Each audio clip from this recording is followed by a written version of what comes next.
Hi friends, welcome back to Faith and Arrow Homestead. My name is Jaylee and welcome back to the second installment of Homemade Snacks for Hungry Husbands. Tom came to me the other day and he goes, so whatever happened to my snack drawer? Because I haven't really put a whole lot in there in a while. So it's time that we pursue some new recipes and get his snack drawer filled back up. So we're going to start, I've got potentially three, definitely two, potentially three recipes. It just depends on how I feel. I've been feeling kind of down and low energy, so I'm going to really take it easy through these projects. I might even film one a day, we'll see. I'm gonna start off with the easiest one, and that is chocolate chip peanut butter granola bars. Now, the granola bar thing has been hard for me. I have another recipe on this channel from over a year ago, and it's good. It's a good recipe, but it still wasn't quite like the store-bought granola bars. And so finally, I think that we have arrived at a recipe that is really, genuinely and truly like the store-bought granola bars. And I don't mean the hard ones, I mean the like kid ones. I don't remember what the brand is, but I can picture the wrapper. And they're like kind of like long and skinny, and they're so soft, and they've got the mini chocolate chips, and I think the ones that I used to eat also had the mini marshmallows in them. Do you know what I'm talking about? That just, it holds its shape, but it's also so soft. That's what I want in a granola bar. That's what I'm searching for. And I think potentially we may have arrived. So we're gonna go ahead and give these a shot today. And even if they're not exactly like store-bought, they're still great. I've made them before and they're still very delicious and a healthy alternative to the store-bought. I don't know that I would call these healthy, but they don't have all of the crap ingredients from the store-bought granola bars. And they're going to be a lot more affordable because with the same amount of ingredients, you can make so many more bars than to pay $4.99 or $5.99. I don't even know what they're going for anymore for a box of them from the grocery store. So we're gonna get started. In a bowl here, we are going to add a cup and a half of Rice Krispies. Rice Krispies are one of my cheat items. I make almost all of my food from scratch, but I miss cereal so much, and I do still make my peanut butter Captain Crunch. If you have not seen that video, I'll link it down below. Guys, this peanut butter Captain Crunch cereal recipe is so good, and I do make it probably once a month, but it's time consuming because you have to make all the little balls yourself. But I love cereal. I'm such a cereal girl. So this is the Wegmans generic Rice Krispies. They have corn syrup, and it's fortified, so it's got zinc oxide, folic acid, thiamine. It's got all of the synthetic vitamins that fortified foods have, but it doesn't have seed oil, so it's a concession that I make. And I have a bowl of this with my grass-fed organic raw milk probably almost every day, which is, I hate to even admit that, but it's the fact. Anyway, so that's why I have this, and we're going to do a cup and a half of this, and then we're going to do a cup and a half of rolled oats. But I don't know if I even have that much left. This is the last of my rolled oats. And if I don't have enough, that's okay. Yeah, I've only got about a cup. That's all right.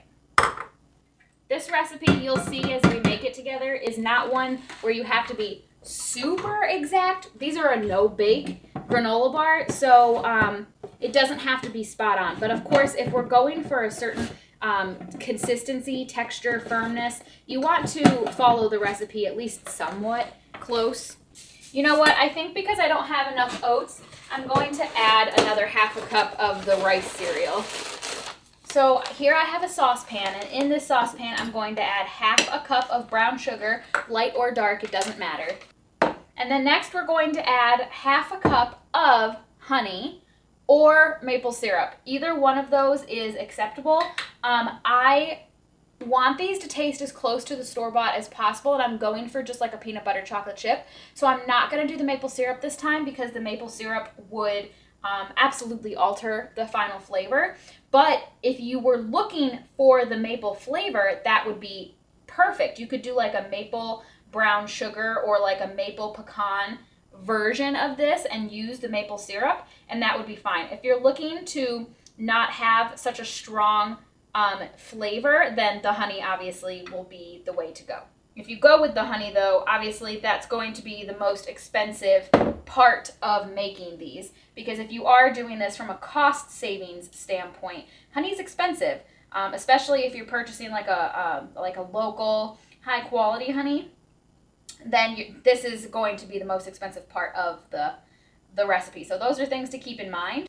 All right, now we are going to take this over to the stove and bring it up almost to a boil. It's not necessary to boil it.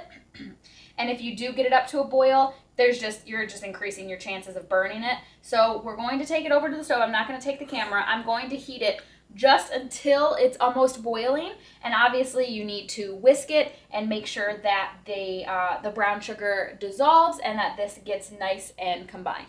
All right, now that is really easy to tell when it's ready, because when you're whisking it, you can hear that it's grainy, or it sounds like there's sand as you are whisking it, and that's the sugar. The sugar hasn't dissolved. So as soon as the sugar dissolves and it's nice and smooth and you're not hearing that like grainy scratching as you're mixing, then it's done and you can take it off the heat. I had it on medium heat because you don't want it to boil before your sugar has dissolved.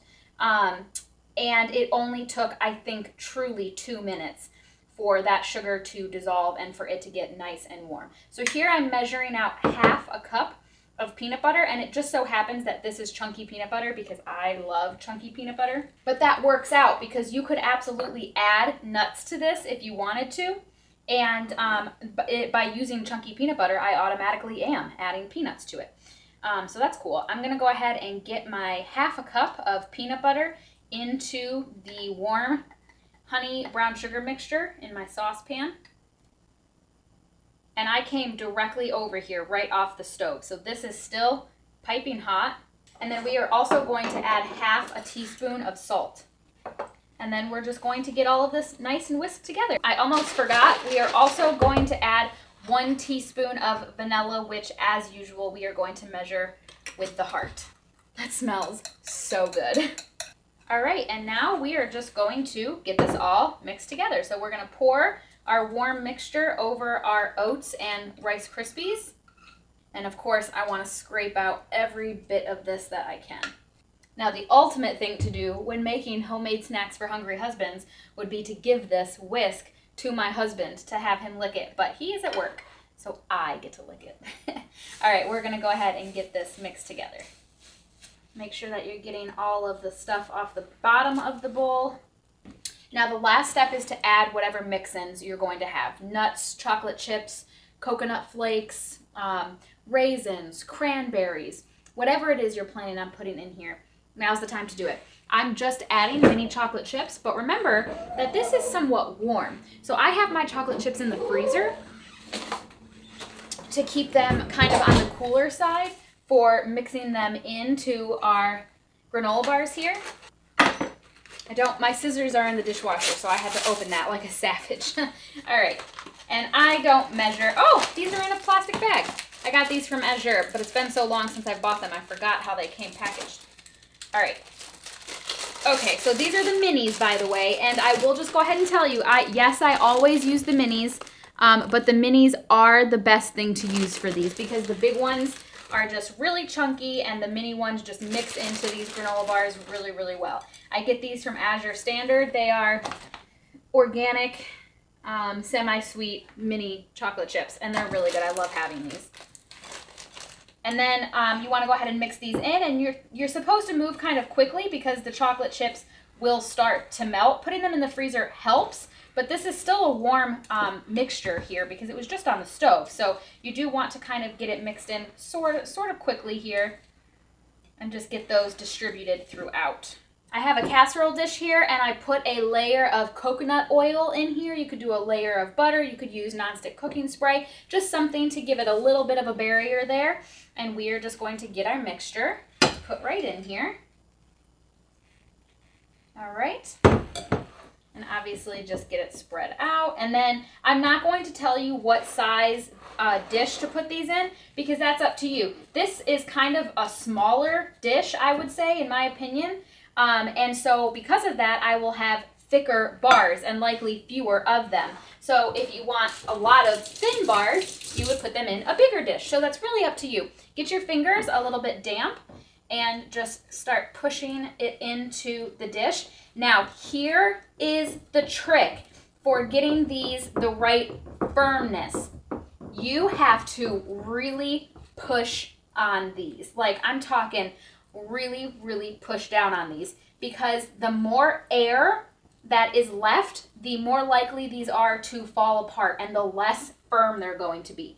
So with damp fingers, you just really want to come in and push down hard on this to compact them down and get them to be really nice and firm. And of course, the chocolate chips on top from the heat of your fingers are going to melt and get all over you.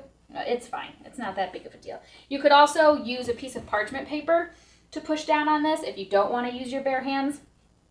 That's fine too. But this is the trick to getting them to be really firm and really dense and really stay together like a store-bought granola bar.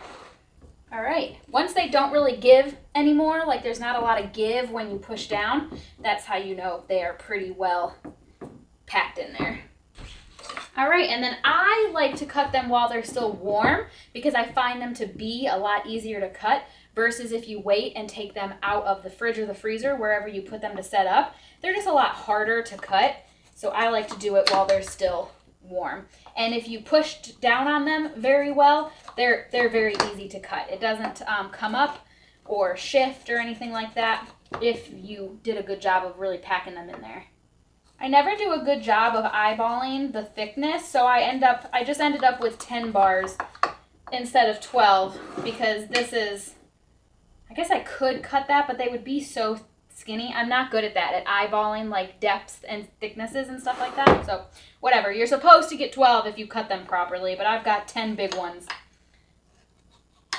All right, and I don't ever cover them or anything because they're not going to be in there for very long, and I'm just going to stick these in the fridge so that they can set up. A lot of time has passed. It's been a few hours. I've been on my computer working on a project, and I am so hungry, and I feel like anytime I go into my computer room, my homesteading room, to work on something, I emerge like some sort of cave animal. Like, the light, it burns. But I have to come out and get something to eat. So let's try one of our granola bars because that will hit the spot. And let's be real, I'm going to get my milk out because I'm definitely going to want some. I've got this little thing. We bought this house from my grandma and it was already here. It's like a little, I don't know exactly what it is, but I love it.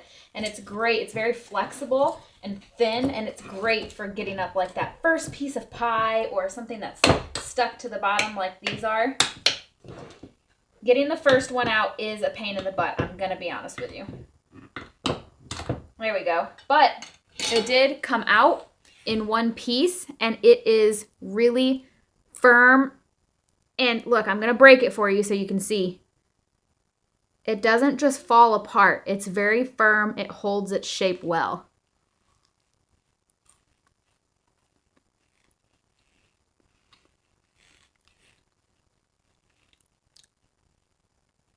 I cannot get over how much these taste like the store-bought granola bars.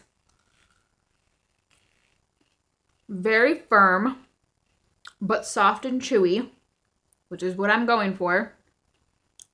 Do not skip the salt. You have to put the half a teaspoon of salt in these for them to taste the same as the store-bought. It's essential. And that is what was missing from a lot of the granola bar recipes that I've tried in the past. You have to add the salt. It's so good.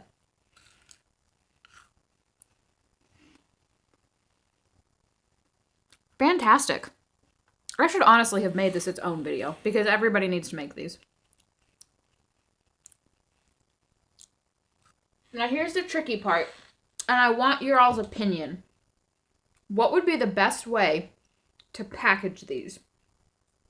I want them individually wrapped, and I want Tom to be able to just reach into the fridge and grab one on the go. My first thought is to wrap them in plastic wrap. Yes, Benny. Benny, you are so funny. We have bells on the door, and when he has to go outside, he rings them. We trained him when he was a puppy to do that, and that's his way of telling us he has to go outside. So I'm talking to you, and you could probably hear him ringing the bells.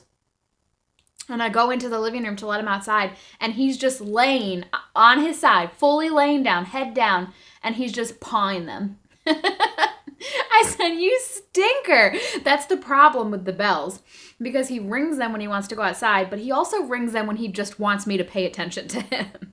Is that what you were doing? You just wanted my attention? I'm busy right now, but I can't play with you at the moment. I know he doesn't want to go outside because it's raining. He hates the rain. Anyway, the other thing I could do is package them in parchment paper, but I'd have to put like a little piece of tape or something on it to get it to like be wrapped. The thing that I would really like to do is have them in little snack-sized plastic bags and just tell Tom to bring me back the plastic bag, but I don't have any of those right now. I do have to go to the store today, so maybe I'll pick some up. I think that's what I'm going to do. I'm going to individually put them in a snack-sized Ziploc bag and just tell Tom, bring the bag back to me, because I reuse my plastic bags many times. So I think that's what I'm going to do. All right, the next recipe that we're going to make together are Milano cookies. The Milano cookies are Tom's favorite cookie. His parents and a couple of his friends get them for him for Christmas and his birthdays and whatnot. And they're very, very good. I love them. I haven't been able to have one in over a year because they have seed oil, and they're expensive and they're a treat. So I want to try making them myself, homemade. The recipe itself, this is not my recipe. The recipe itself is easy, but it's getting it to be in the cookie shape that I think is going to be challenging. And I don't know that I'm up to it today. So that might be something that we do together tomorrow. There's one more recipe that I'm on the fence about. We'll wait and see how these Milano cookies go, and then maybe we'll do the third recipe. But if all you get from this video is the granola bar recipe, guys, you have to try them. If you're granola bar eaters, or if you have kids that are, or whatever, I highly, highly, highly recommend this recipe. I cannot stress to you enough how similar they are to the store-bought granola bars, but so much better for you. Ugh, so good. Just as I suspected, I didn't have it in me yesterday, and so we are in here now. We're gonna make these Milano cookies. I did not film having Tom try the granola bars last night, but he really liked them. I can always tell with him, he has these little tells. If he says, oh yeah, this is really good, but it's prompted by me, then it's anybody's guess. Does he actually like it? Doesn't he? Does he love it? Is it just okay? But if he gives me a second, this is really good, unprompted, that's how I know he actually likes it. And he gave me one of those last night. So he liked the granola bars, and what's not to like? They're really good. I'm really nervous about these Milano cookies. I think that's why I didn't have it in me to make them yesterday. We're gonna try to make them today. I think this is gonna be one of those things where they taste good, but they don't look like what they're supposed to look like. I love cooking and baking, and I love being in the kitchen, but I don't have that like creative touch. It's difficult for me to like decorate things or make things look really pretty. I just don't have that naturally. So hopefully we can make these look something like what they're supposed to look like. But even if they turn out and they just taste good but they don't look good, that's okay. So here I've got a bowl, and we are going to add 1 stick of room temperature butter. This is not my recipe. I'll have it linked down in the description, and it does say cool room temperature, which means don't put it in the microwave because you want it to be still somewhat firm. And then to that, we are going to add 2/3 a cup of just regular granulated white sugar. Now, there is no leavening agent in these cookies. There is no baking soda, no baking powder, nothing like that. The small rise that you do get out of these cookies, because if you recall, they're a pretty flat cookie, the small rise that you do get comes from creaming the butter and the sugar together. And so we want to make sure that we do that very thoroughly. So we are going to mix this on a medium-high speed until it is light and fluffy. And that's why I chose, because you could do this in a smaller bowl. This bowl is bigger than what the contents will fill, but I want to kind of get that protection from the sugar kicking up and out of the bowl. I can never get mine to look as nice and smooth as they do in the pictures on the recipes, and I've tried many times. So I usually just try and get it to where it holds together and isn't all just like coarse sand. Once it kind of starts to lump together on one side of the bowl like this, I usually call it, but it's so pretty and smooth in the pictures on the recipe cards. Whatever. So at this point, we're gonna go ahead and add 1 egg. And we're going to add 1 teaspoon of vanilla. I'm about halfway through with my thing of vanilla, which means now is a good time to go ahead and start my next thing of vanilla. And you can see here the vanilla beans are starting to poke their little heads out. So I'm probably going to order more from Amazon here soon and get a second batch of this going so that by the time I'm finished with this one, I will already have my second one ready to go. And we are going to combine that. All right, I am going to scrape down the side of the bowl here to make sure that we have everything well combined in here. The recipe itself is actually really easy and basic. It's the forming of the cookies that I'm concerned about. And then it's 1 1/4 cup all-purpose flour, but you want to add it a little bit at a time. So I'm probably going to go ahead here and add it just 1/4 at a time. And you don't want to over mix it, so I'm just going to put in the flour, get this first little bit combined. And that's it. I'm not going to edit that because that 1/4 is already in here, so I don't need to mix it anymore. So I'm going to make sure that I go really easy on the mixing. So I actually had to put the mixer down because that last 1/4 cup of flour that I added was not being very efficiently mixed in, and I used my hands because you do end up with a very firm ball of dough. So I wanted to make sure that I really got up all that flour. And although it's firm, it is still pretty wet and sticky. So now the next step would be to make our cookies, but I actually am going to wrap this in some plastic wrap and put this ball of dough in the fridge because it is very sticky right now and won't be very easy to work with. So I want to chill it and firm it up to give me the best chance of making these cookies somewhat presentable. Shoot, I forgot the salt. And I am a big fan of salt in my baked goods. It is not something that I am willing to leave out. So I'm going to sprinkle, it's 1/2 teaspoon. I'm going to sprinkle 1/2 teaspoon over my dough ball in the bowl, and I'm going to massage it in because the salt is important. Is that ideal? No, it is not, because I don't know how evenly distributed I'm going to be able to get it in the dough ball. So this is not ideal. Don't forget, if I were you, I would have put the 1/2 teaspoon of salt in with that first 1/4 cup of flour for ultimate distribution throughout your dough ball. But it's okay. It's okay. It's gonna be fine. Okay, I just spent the last 30 minutes on the couch doom scrolling Instagram, so I think our dough is ready here. Now, the recipe says that you should put the dough in the beginning, right after you're done mixing it, not in the fridge. You should put it into a piping bag and pipe these cookies out. And I just don't see how that's possible. This was a pretty firm dough, a little sticky, but pretty firm. I just didn't see that being a thing. So you were supposed to pipe out the cookies into their little shapes and then put them in the refrigerator to firm up before you bake them. And I did kind of the opposite. So what I think I'm going to do, let me wash my hands actually. It says that this makes 24 cookies that are 3 inches long. So I think I'm just going to get a piece and see if I can't like just shape it into the little log shape.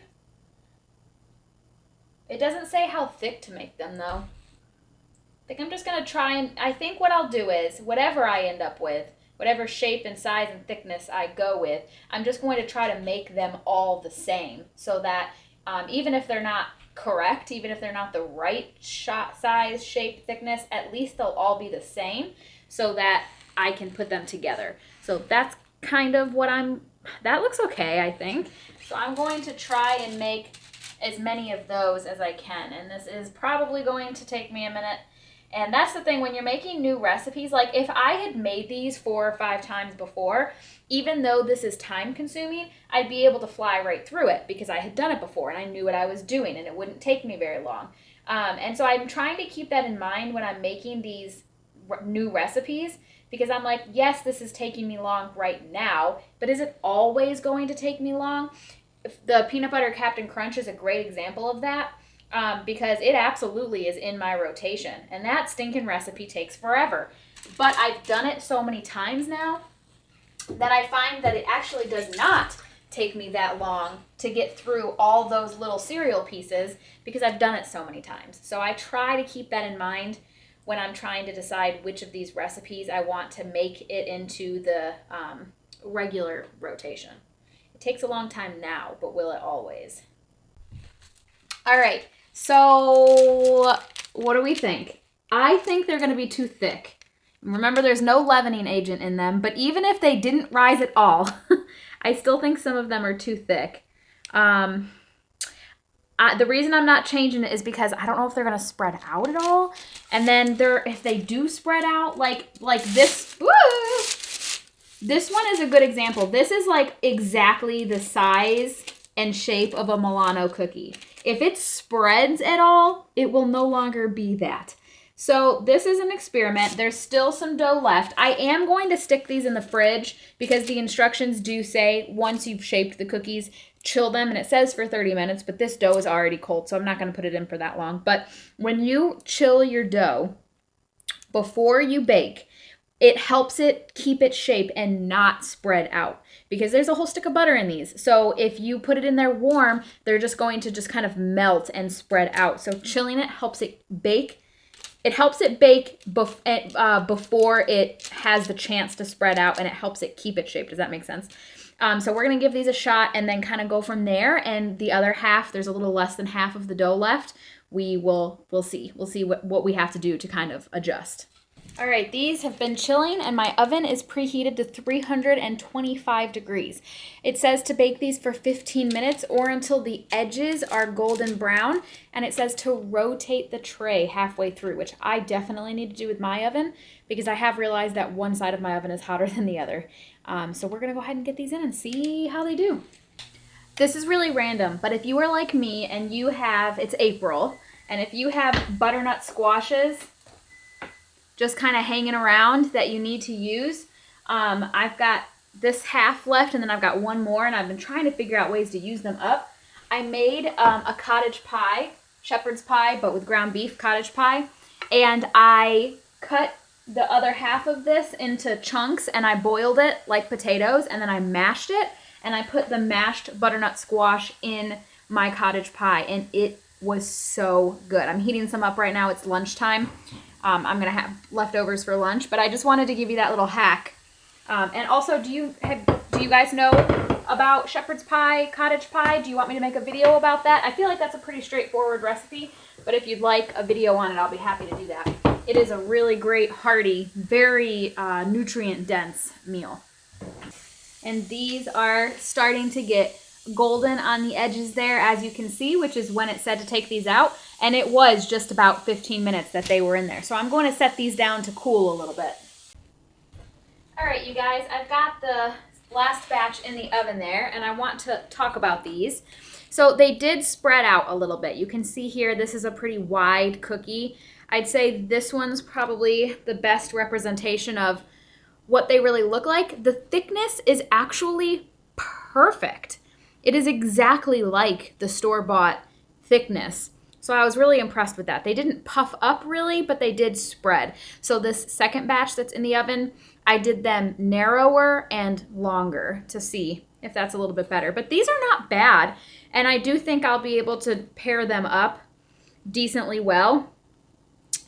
These two cookies pair up actually really nicely. So I think that this is going to work out just fine.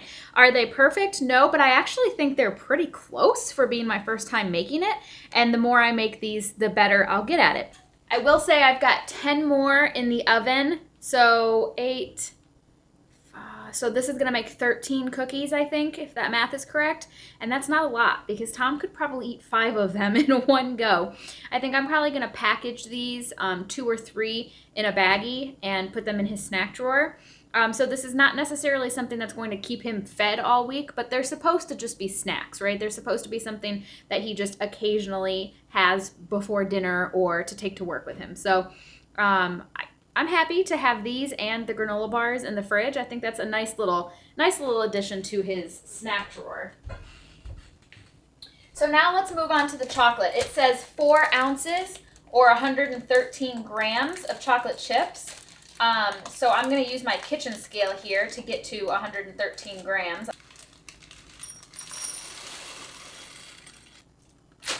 Now we are going to melt these, and there's several different ways you can do that. You can, on very low heat, melt them on the stove. You can melt them in a glass bowl, like a glass bowl, and you can take this glass bowl and put it on top of a glass bowl that's full of really hot water. It's almost like a double boiler effect. You could also put this on top of a small saucepan that has boiling water in it.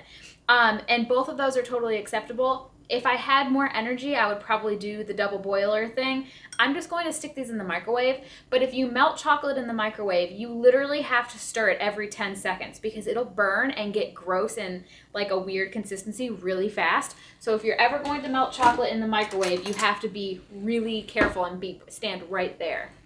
I did just as I said, and it took 1:30 seconds, and every 10 seconds I stopped it and stirred it, and I end up with this really nice silky chocolate, but it can so easily go wrong in the microwave, so just be really careful.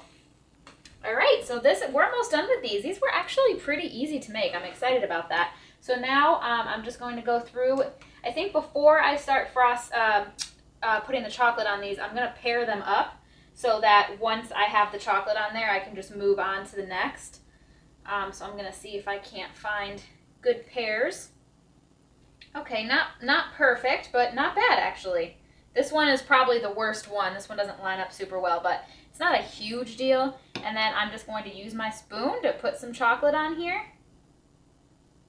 and kind of move it around. And then put the top on. That one had too much chocolate, I think, so I need to dial it back with the chocolate. A little less.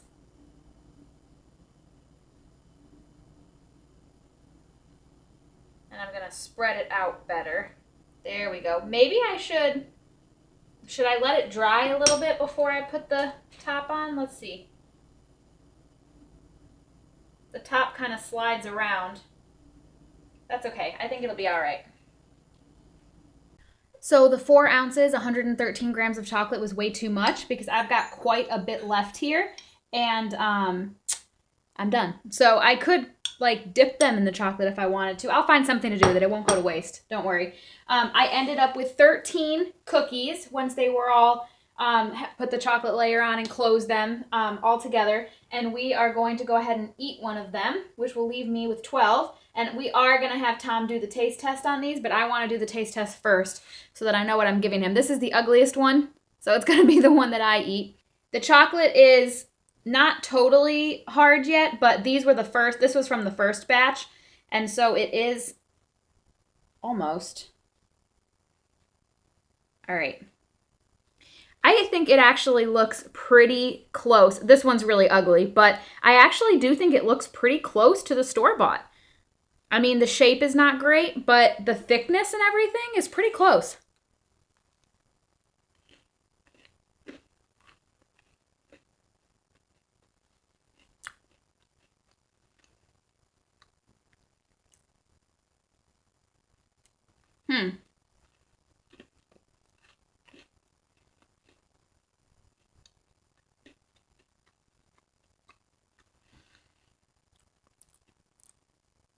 Well, it is very good. And I can taste the salt. So the salt made its way in there.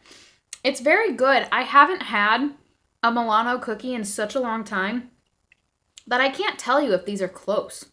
I'm not sure. Tom will be able to tell us. But they're very good. All right, the one on the corner there. Yeah.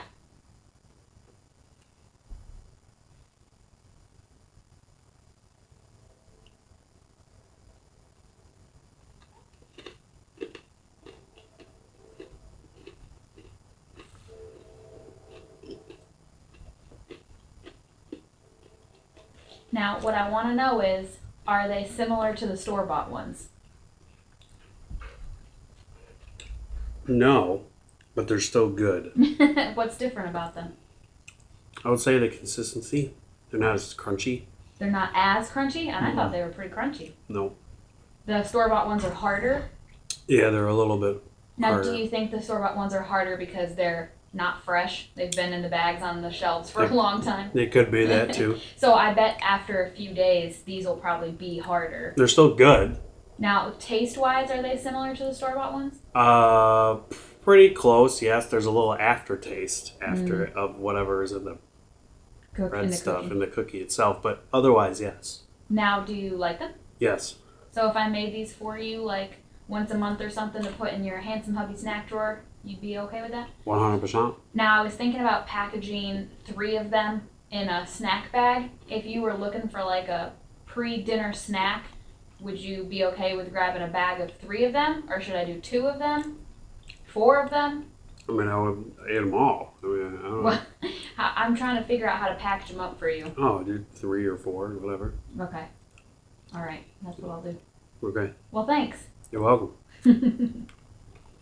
All right, so our snacks are husband approved, which is important because he's going to be the one eating them. Although those granola bars are so good that I'm probably going to be helping him.